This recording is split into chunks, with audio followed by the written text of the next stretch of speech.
আমরা তো আগেই ভালো ছিলাম, একটা কথা কিন্তু সোশ্যাল মিডিয়াতে এখন ভাইরাল।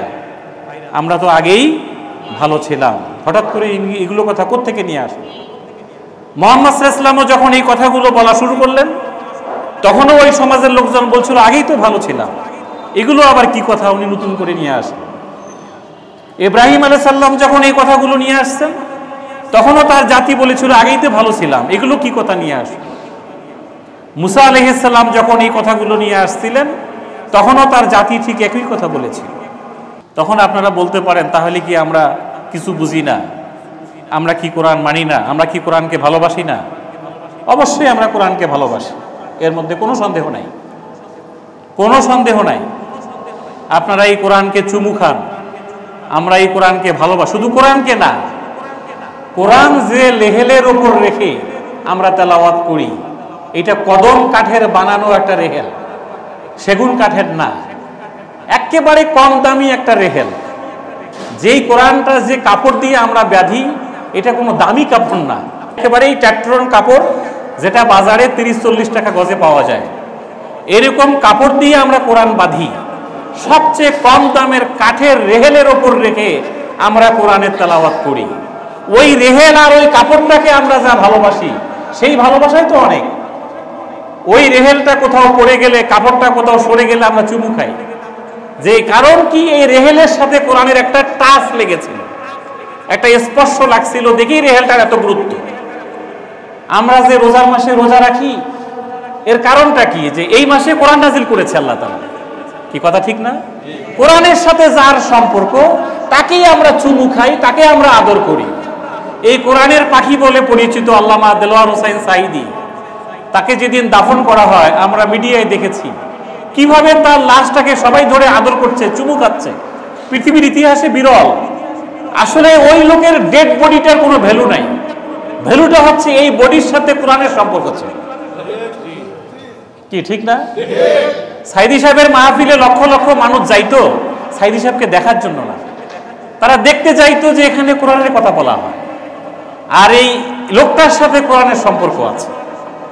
মুফতি আমির হামজার মাহফিলে লক্ষ লক্ষ মানুষ, কারণটা কি? মুফতির আমির হামজা দেখতে খুব সুন্দর, আমরা যে টিভিতে যাদেরকে নায়ক নায়িকা বলি দেখতে কি ওইরকম না? কেন তার মাহফিলে এত মানুষ? যে এই লোকটা কোরআনের কথা বলে, কোরআনের সাথে তার সম্পর্ক।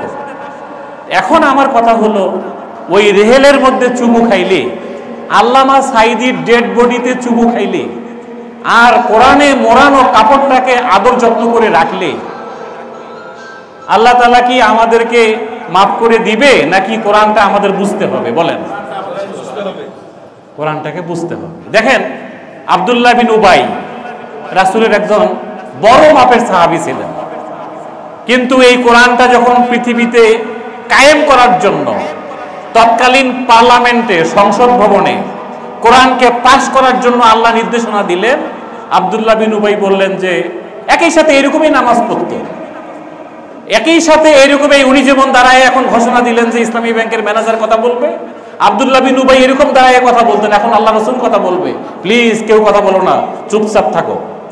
একই সাথে ইফতার করত, একই সাথে তারাবি পড়ত, একই সাথে সব কাজ করত। সমস্যাটা কোথায় হলো?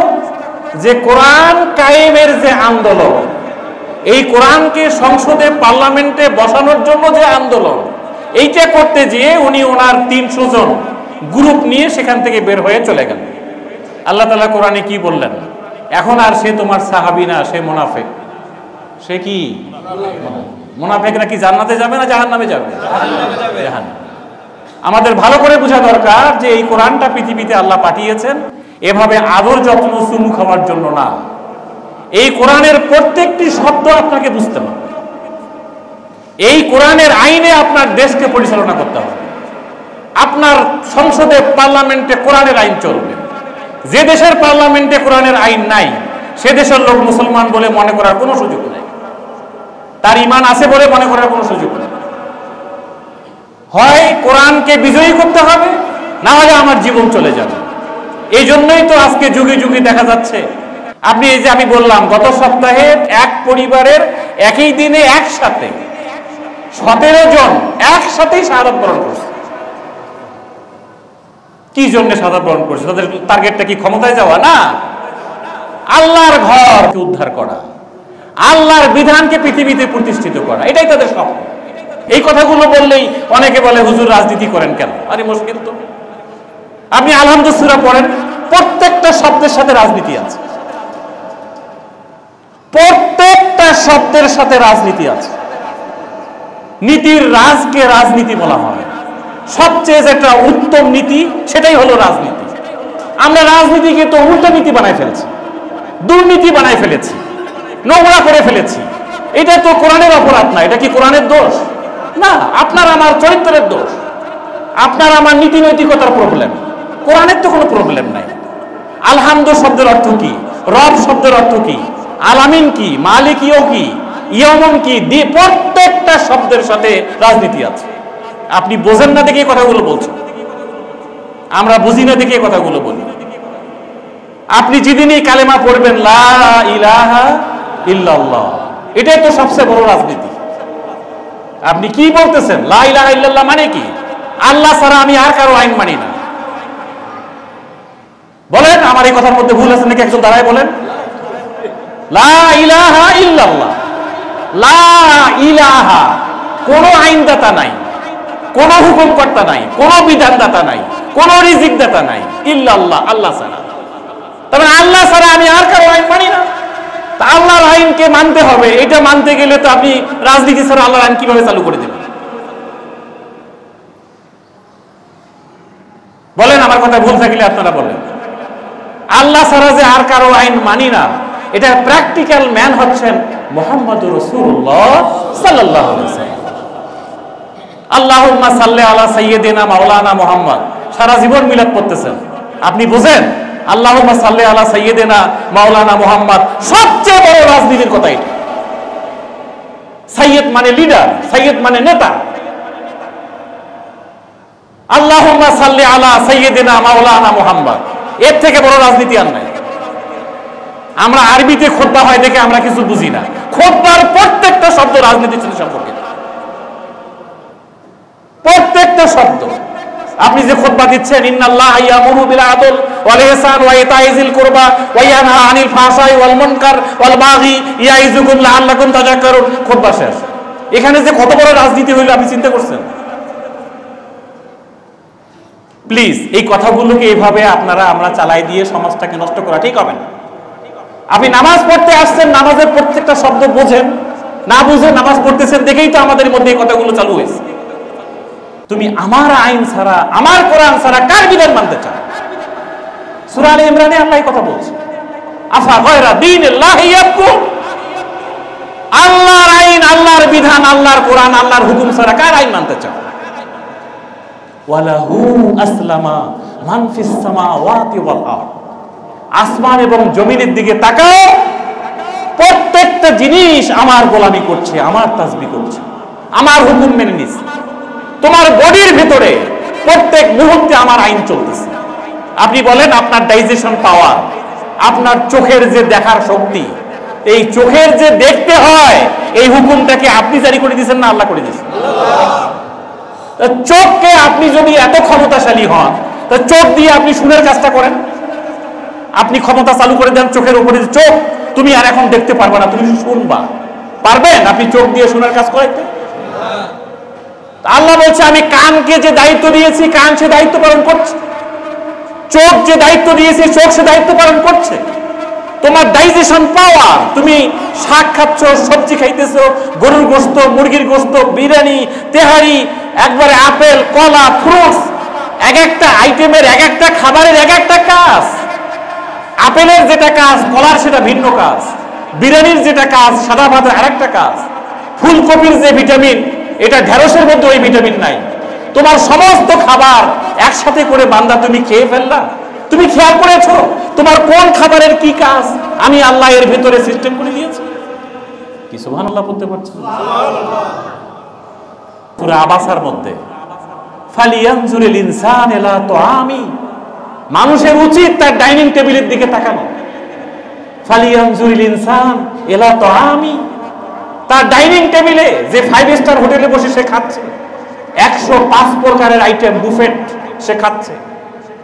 সে 5 স্টার হোটেলে বসে খাচ্ছে, ওই ডাইনিং টেবিলে তার এত 106 রকমের খাবার কোন জায়গা থেকে, কোন সাপ্লাই চেনের মাধ্যমে, কোথা থেকে প্রোডাকশন হয়ে তার ডাইনিং টেবিল পর্যন্ত আসলো, বান্দা একবার চিন্তা করে দেখেছো? তোমার এই সামুদ্রিক মাছ, যে টুনা ফিশ খাচ্ছ তুমি, এটাকে তুমি ফ্রাই করে খাচ্ছ, এই টুনা ফিশটা কোন সাগরের, কোন জায়গায়, কোথায় কে এটাকে জন্ম দিয়েছিল, কত বড় মাছ এসেছিল এই মাছটাকে খাওয়ার জন্য। আমি আল্লাহ তোমার জন্য বরাদ্দ করার কারণেই তোমার ডাইনিং টেবিল পর্যন্ত এই মাছটাকে নিয়ে এসেছি। সুবহানাল্লাহ। একটা মলা ফিশ, একটা মলা, ছোট একটা মাছ তোমার জন্য বরাদ্দ করা ছিল। খেয়াল করেছো কখনো? ফালিয়ানজুরিল ইনসানু ইলা তাআমি আন্না সাবাবনাল মা'a সাব্বা সুম্মা শাকাকনাল আরদা শাক্কা ফাআনবাতনা ফিহা হাব্বা। আল্লাহর কথা বুঝি না দেখে তো উল্টাপাল্টা তাকায় থাকি শুধু। আল্লাহ বলছে তোমার এই মাছ, তোমার এই সাদা ভাত, তোমার এই নাজির শাইল চাউলের ভাত, ওই যে পাকিস্তানি ভাত, কাচ্চি বিরিয়ানি খাচ্ছ, এই বিরিয়ানিটা, এই ভাতটা উৎপন্ন করার জন্য আমি আল্লাহ আসমান থেকে ঝুম ঝুম করে বৃষ্টি পাঠিয়ে তোমার এই ধানের উৎপাদনের ব্যবস্থা করেছি। তোমার ঢেঁড়স, এই যে ফুলকপি এখন খাও মজা করে, জানো এই ফুলকপিটা কোন জায়গা থেকে তোমার জন্য এসেছে?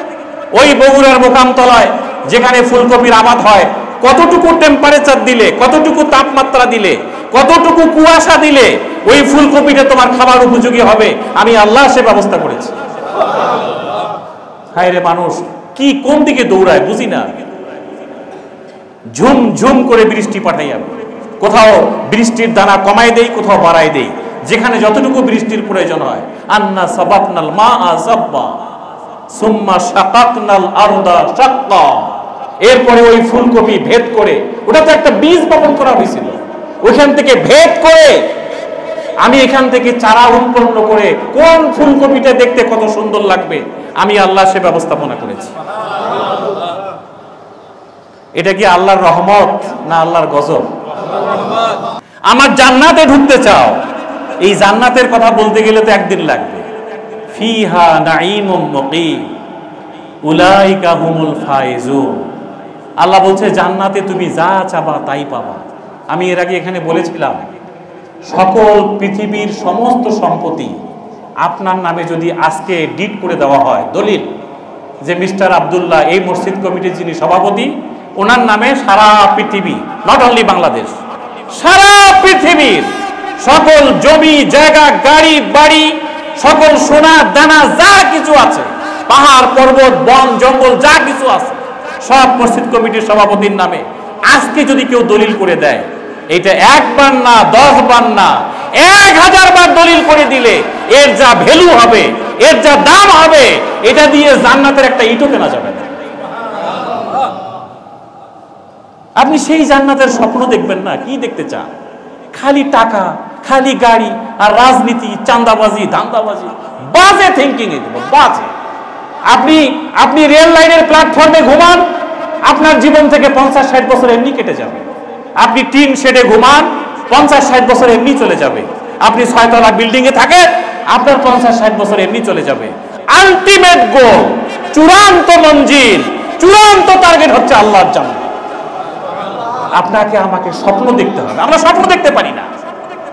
মনে করতেছি রাজনীতি না করলে, একটু মিছিল না দিলে, একটু ধান্দাবাজি না করলে, চাঁদাবাজি না করলে চলবো কেমন? এটা বাজে থিঙ্কিং। সূরা জুমায় আল্লাহ তাআলা এই কথা বলছে, ওয়াবিসা মাসালুল কওম। ওই সমাজ, ওই জাতি, ওই গ্রুপ, ওই দল, ওই ব্যক্তি সবচেয়ে নিকৃষ্ট। এরা বাজে, এরা নোংরা, এরা দুর্নীতিবাজ, এরা চোর, এরা ডাকাত, এরা বদমাইশ, এরা মুনাফিক, এরা চাটুকার। এদেরকে দিয়ে দুনিয়ায় কোনোদিন উন্নতি হবে না।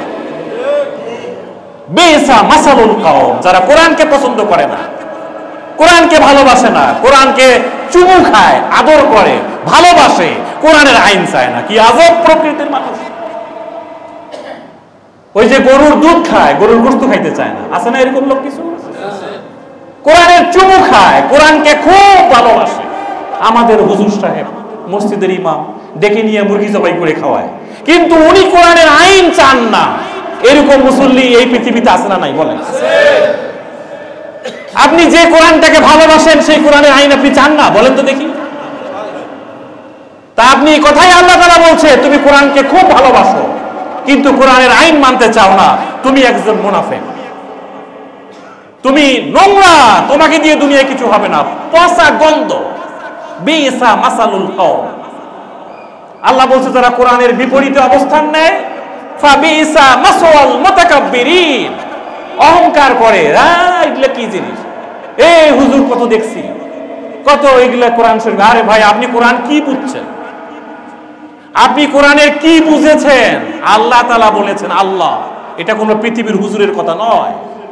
আল্লাহ বলেছেন পৃথিবীর সমস্ত সাগরের পানি, আটলান্টিক মহাসাগর, পৃথিবীর সমস্ত সাগরের পানিকে যদি তুমি কালি বানাও, পৃথিবীর সমস্ত গাছগুলোকে তুমি যদি কলম বানাও, একবার না 7 বার। কতবার? 7 বার, 7 টাইমস। পৃথিবীর সমস্ত সাগরের পানি কালি বানায়, সমস্ত গাছগুলোকে কলম বানায়, একবার নয়, 2 বার নয়, 7 বার পৃথিবীর সমস্ত সাগরের পানি শেষ হয়ে যাবে।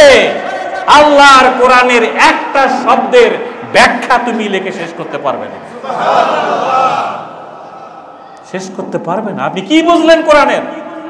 40-50 বছর তো চলে গেল, এখনো আমরা কোরআন শরীফ পড়ি না, এখনো বুঝি না, এখনো মানি না। আল্লাহর কসম, আপনার আমার কপালে জান্নাত হবে না, হবে না। এই কথাটা ভাই একটু ভালো করে বুঝা চিন্তা করেন।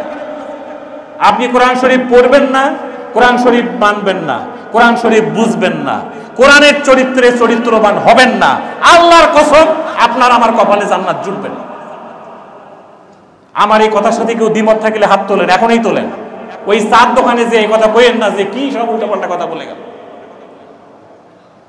আপনি আমার কথার সাথে দ্বিমত করলে এখনই হাত তোলেন। আল্লাহর কোরআন পড়বেন না, বুঝবেন না, মানবেন না। আমি যে কথাটা পয়েন্ট বলতেছি বলবেন, আল্লাহর কোরআনকে পড়া, আল্লাহর কোরআনকে বুঝা, আল্লাহর কোরআনকে মানা, আল্লাহর কোরআনের একটা সমাজ তৈরিতে ভূমিকা না রাখলে আপনার আমার কপালে জান্নাত হবে না। আপনি মারা যাওয়ার পরে পৃথিবী, বাংলাদেশ নয়, কাবা শরীফের ইমামের নেতৃত্বে পৃথিবীর সমস্ত আলেম কোটি কোটি বার আপনার জন্য কোরআন খতম করলেও আপনার কিচ্ছু হবে না, হবে না, হবে না। আমি বলে দিলাম, আপনি লিখে নেন, রেকর্ড করেন, হবে না। তাহলে আমি কি এখনো চুপ করে বসে থাকবো? আল্লাহর কোরআনটাকে ধরবো না? এই কথাটাই আল্লাহ তাআলা বলছেন যে তুমি আমার জান্নাত পেতে চাও, আমার সন্তুষ্টি পেতে চাও। কোন জান্নাতের কথা বললাম? যে জান্নাত সারা পৃথিবী 1000 বার বিক্রি করলে যা দাম হবে, জান্নাতের একটা ইটের দাম তার থেকেও বেশি। সুবহানাল্লাহ বলবেন। তুমি সেই জান্নাতের স্বপ্ন দেখো। টাকা পয়সা, কোটিপতি, মিলিয়নিয়ার, বিলিয়নিয়ার হইতে চাও, ওই জান্নাতে যাও, ওখানে টাকা পয়সা আছে, ওখানে নারী আছে, গাড়ি বাড়ি আছে, সম্পদ আছে, সব আছে। ওই একটা জায়গায় আমাদের টাকায় থাকা দরকার। পরীক্ষার 3 ঘন্টায় কেউ ধান্দাবাজি করে না, যে কোনো ভাবে 3টা ঘন্টা পার করায় দেয়। আমরা 3 ঘন্টার পরীক্ষার হলে আছি। এই 50, 60, 70 বছরের জীবনটা কিয়ামতের জীবনের তুলনায় পরীক্ষার 3 ঘন্টার থেকেও কম। আপনি আমি কত অস্থির, টাকা লাগবে, টাকা লাগবে, টাকা লাগবে। আল্লাহ বলছে ওই জান্নাত ঢুকতে চাও, তাহলে তোমার একটা কাজ করতে হবে। সেটা কি? হয় তুমি মসজিদ কমিটির মোতাওয়াল্লি হবা, অথবা মসজিদ কমিটির সভাপতির কোনো মেম্বার হবা, অথবা ওই মসজিদের মুসল্লি হবা, অথবা ওই এলাকার তুমি কাউন্সিলর হবা, অথবা মেম্বার হবা, অথবা চেয়ারম্যান হবা, অথবা মন্ত্রী হইতে চাও, অথবা পুলিশের এসপি হইতে চাও। যাই হতে চাও না কেন, তোমার মধ্যে একটা গুণ লাগবে। কি লাগবে ভাই? গুণ। এটাকে চরিত্র বলে, আমল বলে। সেটা কি? আল্লাহ তাআলা এই কথা এখানে বলেছেন। আর তোমার ঈমান লাগবে। কি লাগবে? ঈমান মানে লা ইলাহা ইল্লাল্লাহ, আল্লাহ ছাড়া আমরা আর কারো আইন মানি না, এটাই ঈমান। এইটাই ঈমান, আল্লাহ ছাড়া আর কারো আইন মানি না, পরিষ্কার কথা। ঈমানের মধ্যে আরেকটা জিনিস ঢুকাইতে হবে, ওয়াল কদরি খাইরিহি ওয়া শাররিহি মিনাল্লাহি তাআলা। কি মনে পড়ছে কথাটা? ওয়াল কদরি খাইরিহি ওয়া শাররিহি। কদর মানে ভাগ্য, কদর মানে কি? ভাগ্য। দেখেন, আমরা সবাই বলি যে ভাই আমার ভাগ্যটা খুব খারাপ, ভাগ্য নামে কোরআন শরীফ আল্লাহ একটা সূরা দিয়েছে, এই সূরাটির নাম হচ্ছে সূরাতুল কদর। ভাগ্য, লোকজন ভাগ্য ভাগ্য করে দৌড়াচ্ছে, ভাগ্য খুলতেছে না। আল্লাহ বলছে ভাগ্য খোলার জায়গা হচ্ছে আমার কোরআন। সুবহানাল্লাহ পড়ে। কোরআনকে ধরো, কোরআনকে মানো, কোরআনকে বোঝো, তোমার ভাগ্য খুলে যাবে। এই ভাগ্যে কখনো টাকা পয়সা থাকবে, কখনো থাকবে না। কখনো জমি জায়গার মালিক হইতে পারবা, কখনো হইতে পারবা না। কখনো অসুস্থ হবা, কখনো সুস্থ থাকবা। কখনো আরামে থাকবা, কখনো পুলিশের লাঠি পেটা খাইতে হবে। কখনো জেল, কখনো জুলুম, কখনো ফাঁসির মঞ্চ, কখনো ইব্রাহিমের আগুনের, নমরুদের আগুনের কুণ্ডলী, অথবা ফেরাউনের সেই নীলনদ, অথবা কখনো তোমার জেল, জুলুম, আয়না ঘর, সব কিছু ঈমানের কারণে তোমার জীবনে আসতে পারে। এই খারাপ যেটা আসবে এটাকেও তোমার মনে করতে হবে আল্লাহর পক্ষ থেকে আসছে, ভালো যেটা হবে সেটাও মনে করতে হবে আল্লাহর পক্ষ থেকে আসছে। জীবনে খারাপ ভালো, এই জন্যই তো অনেকেই বলে যে আমরা এমন ঈমান এনেছি আমাদেরকে ফাঁসির মঞ্চে নিয়ে গেলে সকালবেলার চায়ের কাপের মতো মনে হয়। ঈমানদাররাই কথা বলছে। ঈমানদাররা বলতেছে আমি কেন, আমার 14 গোষ্ঠী যদি এ পথে শাহাদাত বরণ করে, তাই শাহাদাতের পরেই তো আমার জান্নাত। সুবহানাল্লাহ। আপনি আমি আমার স্বপ্ন দেখতে আমাদের ভুল হচ্ছে। তাহলে ঈমানটা হচ্ছে যারা ওয়াল কাদরে খাইরিহি ওয়া শাররিহি, ভালো মন্দ যেটাই হোক কার পক্ষ থেকে হয়? আল্লাহর পক্ষ থেকে। এটাকেই মেনে নিয়ে সামনে আগাইতে হবে। আপনি হাজারো police, BDR, army, RAB, security guard, bodyguard, হাজারো লক্ষ গুণ একসাথে বসে থাকলেও আপনার ওই ফাঁক দিয়ে যান, আপনার জানটা কবজ হয়ে যেতে পারে। কি হইতে পারে কিনা? দুনিয়ার কোনো বডিগার্ড কারো জান রক্ষা করতে পারে না। বডিগার্ড বলে আমি তো বডির গার্ড, বডি তো ঠিক আছে, কিন্তু আপনার রুহু যেটা, আপনার জীবন যেটা, এটা দুনিয়ায় আপনার কেউ ঠেকাইতে পারবে না। বলেন পারবে কেউ? না, পারবে না। পৃথিবীর কোন যত বড় রাষ্ট্রনায়ক, রাষ্ট্রশাসক, দুর্নীতিবাজ, স্বৈরাচার, যত বড় মাস্তান নিয়ে ঘুরে বেড়াইছে, জীবনকে সেভ করতে পারে না। এটা চলে যাবেই, চলে যাবে, চলে যাবে, ঠেকাইতে পারবেন না। আর যাকে আল্লাহ বাঁচায় রাখবে তাকে ফাঁসির মঞ্চে নিয়ে যেও আল্লাহ আবার ব্যাক করাইতে পারে। কি পারেন কিনা বলেন? আগুনের কুণ্ডলিতে বসায় রেখেও 40 দিন আগুনের কুণ্ডলিতে জ্বলছে। 40 দিন পর আগুনের ছাই সরাই দিয়ে দেখা গেল ফুলের বাগানে ইব্রাহিম বসে আছে।